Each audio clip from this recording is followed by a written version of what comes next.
What does Buddhism say about masturbation for lay people?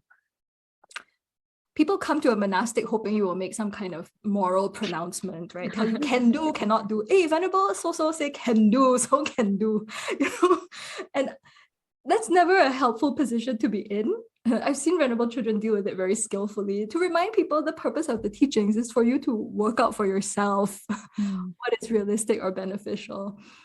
So I don't know if Buddhism says necessarily anything about masturbation per se. If you're asking for a scriptural reference that I'm not familiar with, but you can logically work it out for yourself, right? Like, what does this do to your body and mind? But I think this applies to this whole thing of how does it make you relate to your body? Yeah. What is the effect of that? And it's going to be different for different people. Is this helping your mind or not?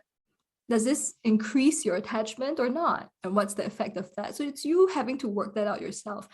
So I would always come back to that principle for any of these things. Like, what are you conceptualizing? And is it actually true or not true? And is it helpful or not?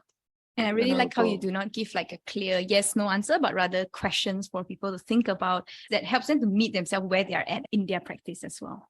Yeah, and maybe people will say that's very irresponsible of me as a monastic. I don't know, like I'm supposed to give some kind of clear moral pronouncement. But it has to come from you, right? And I do trust that people don't want to harm people fundamentally, or that on the basis of suffering or wrong thinking that we harm others.